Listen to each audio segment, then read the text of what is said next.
জানিয়ে দিব আমাদের হাতে থাকা সর্বশেষ গুরুত্বপূর্ণ আপডেট। বাংলা সংবাদ, এনসিপি কোন নির্বাচনী জোটে যাবে না বলছে নাহিদ ইসলাম। এরপর জানিয়ে দিব আলহামদুলিল্লাহ, শুকর আলহামদুলিল্লাহ, এমনটি মুসলিম বিশ্বের পক্ষ থেকে বক্তব্য আসা দরকার ছিল, এটারই অপেক্ষায় ছিলাম। এমন বক্তব্য নয়, শুধু বাংলাদেশ থেকে এমন উদ্যোগ নেওয়া খুবই জরুরি। বাবরি মসজিদ বানাবেন পাকিস্তানি সেনারা, বলছে পাকিস্তানের সিনেটর। আল্লাহ যেন তার মক্ষম আশা এবং স্বপ্ন পূরণ করেন, কবুল করেন। এরপর জানিয়ে দিব আমরা যেন এই সুযোগ কাজে লাগাতে পারি, বলছে ফখরুল। আরো জানিয়ে দিব লিবিয়া থেকে কাল দেশে ফিরছেন 177 বাংলাদেশি। সর্বশেষ জানিয়ে দেব দেশের রিজার্ভ বেড়ে $27 বিলিয়ন। শুনছিলেন সংবাদ শিরোনাম, এখন বিস্তারিত। তবে তার আগে অনুরোধ থাকবে ভিডিওটিতে একটি লাইক এবং কমেন্টস করে জানিয়ে দিন আজকের এই ভিডিও সম্পর্কে আপনার মূল্যবান মতামত। আর অবশ্যই এই ভিডিওটি আপনার ফেসবুক সোশ্যাল মিডিয়ায় শেয়ার দিয়ে ছড়িয়ে দিন আর জানিয়ে দিন আপনি কোন জেলা থেকে বা কোথা থেকে আমাদের সংবাদটি শুনছেন এবং দেখছেন। এনসিপি কোন নির্বাচনী জোটে যাবে না বলছে নাহিদ ইসলাম। জাতীয় নাগরিক পার্টির এনসিপি আহ্বায়ক নাহিদ ইসলাম বলেছেন, আগামী নির্বাচনে রাজনৈতিক দলগুলোর মধ্যে ঐক্যমত্য তৈরির জন্য কাজ করবে এনসিপি, কিন্তু কারো সাথে নির্বাচনী জোটে যাবে না। বুধবার গণসংহতি আন্দোলন এবং এনসিপির মধ্যকার বৈঠক শেষে তিনি এসব কথা বলেন। নাহিদ ইসলাম বলেন, সংবিধানের মৌলিক বিধান পরিবর্তন করতে হলে জনগণের ম্যান্ডেট নিয়েই পরিবর্তন করতে হবে, তাহলে সেটা টেকসই হবে। তিনি বলেন, নির্বাচনের সময় নিয়ে সরকার যে টাইম ফ্রেম প্রস্তাব করেছে আমরা প্রাথমিকভাবে সেটা সমর্থন করি, তবে তার আগে মৌলিক সংস্কারের প্রশ্ন ও আওয়ামী লীগের বিচারের প্রশ্নের বিষয়ে সুরাহা হতে হবে। তিনি আরো বলেন, সংস্কারের বিষয়ে আমরা জুলাই সনদের কথা বলছি, নির্বাচনের ক্ষেত্রেও আমাদের দাবি গণপরিষদ নির্বাচন। দল হিসেবে আমরা এই বিষয়গুলোতেই ফোকাস করতে চাই। নাহিদ ইসলাম বলেন, আমরা যেহেতু জুলাই অভ্যুত্থান থেকে উঠে এসেছি, তাই আমরা মনে করি আমাদের এজেন্ডা মৌলিক সংস্কার ও ন্যায় বিচার। আমরা সেই এজেন্ডার ভিত্তিতেই বিভিন্ন রাজনৈতিক দলের সঙ্গে বসছি, সেটার ভিত্তিতে মাঠের ঐক্য হতে পারে, রাজনৈতিক ঐক্য হতে পারে, তবে নির্বাচনের জন্য আমরা এখনো কোনো ঐক্যে যাচ্ছি না। অযোধ্যায় নতুন বাবরি মসজিদ বানাবে পাকিস্তানি সেনারা, হুঙ্কার পাক সিনেটরের। ভারতের উত্তরপ্রদেশের অযোধ্যায় ঐতিহাসিক বাবরি মসজিদের স্থানে নতুন বাবরি মসজিদের প্রথম ইট পাকিস্তানি সেনারা স্থাপন করবেন বলে ঘোষণা দিয়েছেন পাকিস্তানের সিনেটর পালওয়াসা মোহাম্মদ জাই খান। জম্মু কাশ্মীরের পহেলগাঁওয়ে বন্দুকধারীদের হামলাকে কেন্দ্র করে দুদেশের চলমান উত্তেজনার মাঝে পাকিস্তানের সংসদের উচ্চকক্ষ সিনেটে পালওয়াসার এ বক্তব্যের ভিডিও সামাজিক যোগাযোগ মাধ্যমে ভাইরাল হয়ে ছড়িয়ে পড়েছে। মঙ্গলবার পাকিস্তানের এই সিনেটর বলেন, অযোধ্যায় নতুন বাবরি মসজিদের প্রথম ইট বসাবেন পাকিস্তান সেনাবাহিনীর সেনারা এবং প্রথম আজান দেবেন সেনাপ্রধান সিম মনির নিজেই। তিনি বলেন, আমরা চুরি পরে বসে নেই। পালওয়াসা বলেন, ভারতের সঙ্গে যুদ্ধ শুরু হলে শেখ সেনারা পাকিস্তানে হামলা করবেন না। তিনি বলেন, ভারতীয়রা পাকিস্তানকে হুমকি দেয়, তাদের জেনে রাখা উচিত যে শেখ সেনারা পাকিস্তানে হামলা করবে না, কারণ এই পাকিস্তান তাদের গুরু নানকের ভূমি। ভারতীয় সংবাদ মাধ্যম ইন্ডিয়া টুডের প্রতিবেদনে বলা হয়েছে, পাকিস্তানি নেতাদের ভারতের বিরুদ্ধে এটাই প্রথম কোনো উস্কানিমূলক মন্তব্য নয়। সম্প্রতি ভারতের ক্ষমতাসীন বিজেপি সরকার পাকিস্তানের সঙ্গে সিন্ধু পানি বন্টন চুক্তি স্থগিত করার পর পাকিস্তান পিপলস পার্টির চেয়ারম্যান বিলওয়াল ভুট্টো জারদারিও একই ধরনের উস্কানিমূলক মন্তব্য করেছেন।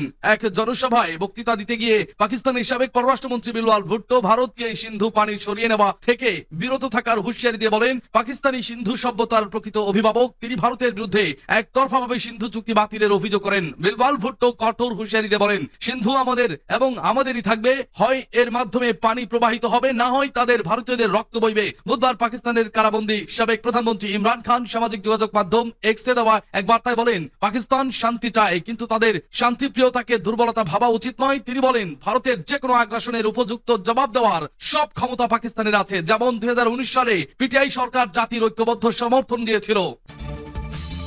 আমরা যেন এই সুযোগ কাজে লাগাতে পারি, বলছে ফখরুল। বিএনপির মহাসচিব মির্জা ফখরুল ইসলাম আলমগীর বলেছেন, আমাদের রাষ্ট্র ব্যবস্থার জন্য নতুন করে আমাদের সন্তানেরা বুকের তাজা রক্ত ঢেলে দিয়ে নতুন বাংলাদেশ গড়ার সুযোগ সৃষ্টি করে দিয়েছে। আমরা যেন এই সুযোগ কাজে লাগাতে পারি, সবাই কথা বলতে পারে এমন রাষ্ট্র তৈরি করতে পারি, বিশেষ করে মেধার অধিকার প্রতিষ্ঠা করতে পারি। বুধবার দুপুরে ঠাকুরগাঁও সদর উপজেলার মাদার তেরেসা স্কুলে শিক্ষার্থী ও খ্রিস্টীয় সম্প্রদায়ের মানুষের সঙ্গে মত বিনিময় সভায় তিনি এসব কথা বলেন। এ সময় জেলা বিএনপি সাধারণ সম্পাদক মির্জা ফয়সাল আমিন সহ শীর্ষ নেতারা উপস্থিত ছিলেন। উপস্থিত শিক্ষার্থীদের উদ্দেশ্যে মুক্তিযুদ্ধের তাৎপর্য তুলে ধরে তিনি বলেন, 1971 সালে আমরা যারা যুদ্ধ করেছিলাম, আমাদের উদ্দেশ্য ছিল সত্যিকার অর্থে একটি গণতান্ত্রিক রাষ্ট্র। তোমরা যারা মানবিক বিভাগে পড়াশোনা করো, তোমরা নিশ্চয়ই জানো গণতন্ত্র কাকে বলে। গণতন্ত্র হচ্ছে সেই রাষ্ট্র ব্যবস্থা যেখানে সকলের মতামতের ভিত্তিতে একটি রাষ্ট্র পরিচালনা হয়, তাকে গণতান্ত্রিক রাষ্ট্র বলে। বিএনপির মহাসচিব বলেন, আমাদের দুর্ভাগ্য আজকে গোটা পৃথিবী ভাগ হয়ে গেছে, হিংসা প্রতিহিংসা হানাহানি গোটা পৃথিবীতে দিকে চলছে।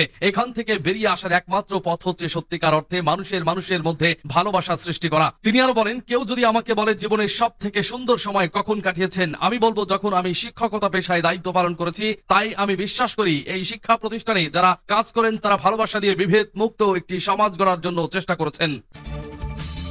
লিবিয়া থেকে কাল দেশে ফিরছেন 177 বাংলাদেশি। লিবিয়া থেকে আগামীকাল বৃহস্পতিবার 177 জন বাংলাদেশি নাগরিক দেশে ফিরছেন। লিবিয়ার বাংলাদেশ দূতাবাস ও আন্তর্জাতিক অভিবাসন সংস্থার সহযোগিতায় বেনগাজি থেকে তাদের দেশে ফেরানো হচ্ছে। লিবিয়ার বাংলাদেশ দূতাবাস বুধবার এ তথ্য নিশ্চিত করে। দূতাবাস জানায়, ফেরত আসা অভিবাসীদের মধ্যে 25 জন বেনগাজির গানফুদা ডিটেনশন সেন্টারে আটক ছিল। অবশিষ্ট 152 জন বিপদগ্রস্ত অবস্থায় লিবিয়ার পূর্বাঞ্চল ও বেনগাজি থেকে স্বেচ্ছায় দেশে ফিরেছেন। তাদের মধ্যে 16 জন অভিবাসী শারীরিকভাবে অসুস্থ ছিলেন। লিবিয়ার বুরাক এয়ারের ফ্লাইট যোগে বৃহস্পতিবার সকালে ঢাকায় পৌঁছাবেন। লিবিয়ায় নিযুক্ত বাংলাদেশের রাষ্ট্রদূত মেজর জেনারেল আবুল হাসনাত মোহাম্মদ খাইরুল বাশার বেরিনা আন্তর্জাতিক বিমানবন্দরে প্রত্যাবাসিত অভিবাসীদের সঙ্গে সাক্ষাৎ করেন এবং তাদের বিদায় জানান। এ সময় দূতাবাসের মিনিস্টার রাজনৈতিক মিনিস্টার উপস্থিত ছিলেন। রাষ্ট্রদূত তাদের নিরাপদে দেশে প্রত্যাবর্তনের জন্য দূতাবাসের গৃহীত বিভিন্ন পদক্ষেপ ও প্রচেষ্টা সম্পর্কে বিস্তারিতভাবে অবহিত করেন। এছাড়া তিনি অবৈধ অভিবাসনের ঝুঁকি ও এর নেতিবাচক প্রভাব সম্পর্কে সচেতনতা সৃষ্টির জন্য কাজ করতে তাদের আহ্বান জানান। একই সঙ্গে দেশে ফিরে পাচারকারী চক্রের বিরুদ্ধে আইনি ব্যবস্থা নেওয়ার জন্য প্রয়োজনীয় পদক্ষেপ নিতেও তিনি তাদের পরামর্শ দেন। রাষ্ট্রদূত ফ্লাইটটি যথাসময়ে পরিচালনায় সর্বাত্মক সহযোগিতার জন্য লিবিয়ার সংশ্লিষ্ট স্থানীয় কর্তৃপক্ষ এবং IMF এর প্রতি আন্তরিক ধন্যবাদ ও কৃতজ্ঞতা প্রকাশ করেন। দেশের রিজার্ভ বেড়ে $27 বিলিয়ন।